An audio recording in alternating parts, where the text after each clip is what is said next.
Hello and welcome students, আশা করি তোমরা সকলেই খুব ভালো আছো। জ্ঞানজ্যোতি কোচিং সেন্টারের পক্ষ থেকে তোমাদের সবাইকে আরো একবার স্বাগত। তো আমি মীরা ম্যাম, আমি আজকে তোমাদের 6th সেমিস্টার জিই বেঙ্গলি যে রয়েছে সেখান থেকে অতি গুরুত্বপূর্ণ একটি টপিক নিয়ে আলোচনা করব। আজকে আমি যেই বিষয়টি নিয়ে আলোচনা করব সেটা তোমরা স্ক্রিনেই দেখতে পাচ্ছ, অতিশয়োক্তি অলংকার।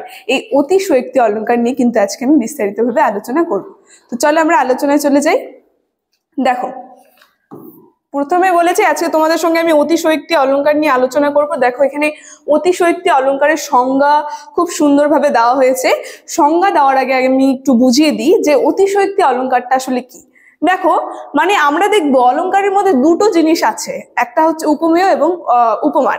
তো এই অলংকারটার মধ্যে আমরা দেখবো উপমেয় উপমান যে আছে, উপমানকে মানে বেশি গুরুত্ব দেওয়া হবে। মানে উপমেয় এবং উপমানের মধ্যে একটা সাদৃশ্য, মানে এতটাই মিল থাকবে যে সেখানে সেই উপমেয়র ভূমিকাটা কে নিয়ে নিবে, উপমানই নিয়ে নিবে। তো এটাই হচ্ছে অতিশয়োক্তি অলংকার। দেখো, সেটাই সংজ্ঞাতে বলা হয়েছে যে উপমান আর উপমেয়র মধ্যে অভেদত্বের জন্য এই উপমান উপমেয়কে সম্পূর্ণরূপে গ্রাস করে। এই যে প্রথমেই বললাম, এই যে দুটো জিনিস আছে, একটা হচ্ছে উপমান আরেকটা হচ্ছে উপমেয়, এই দুটোর মধ্যে আমরা এতই মানে অভেদ দেখবো, মানে এতটাই মিল থাকবে যে কি হবে, এই যে উপমানটা যে আছে এটা উপমেয়কে সম্পূর্ণরূপে কিন্তু গ্রাস করবে এবং উপমানই উপমেয় বলে প্রতিপন্ন হবে। মানে সেই উপমানকে কিন্তু উপমেয় বলে ধরা হবে।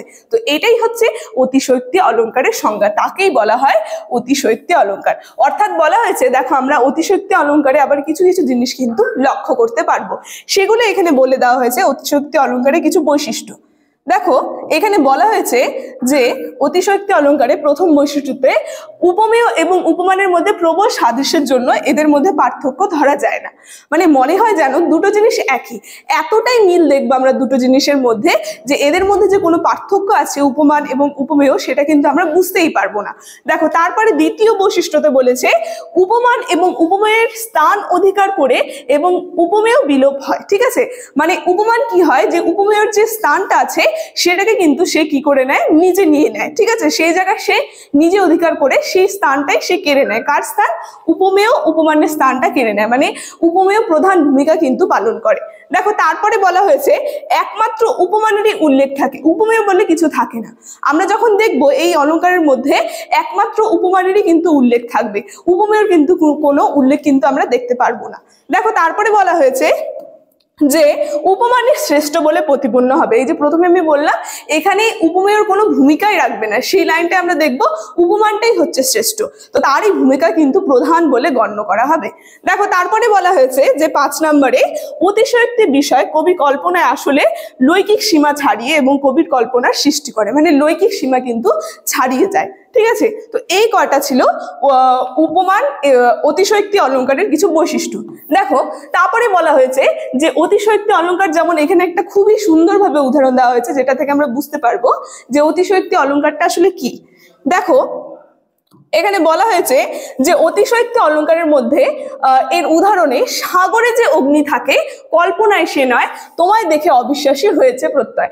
এটা হচ্ছে আমরা দেখব এই অংশটি সত্যেন্দ্রনাথ দত্ত যে আছে তার বিদ্যাসাগর প্রশস্তি বিষয়ক যে কবিতা, সেখান থেকে কিন্তু এই লাইনটি আর কি নেওয়া হয়েছে। তো এইটাই উদাহরণ দেওয়া হয়েছে। দেখো, লাইনটার মধ্যে সাগরে যে অগ্নি থাকে কল্পনায় সে নয়, তোমায় দেখে অবিশ্বাসী হয়েছে প্রত্যয়। তো এই জায়গাটা আমরা কি করে লক্ষ্য করব? দেখো, এখানে বলা হয়েছে যে সাগর আর অগ্নি এটা হচ্ছে উপমান।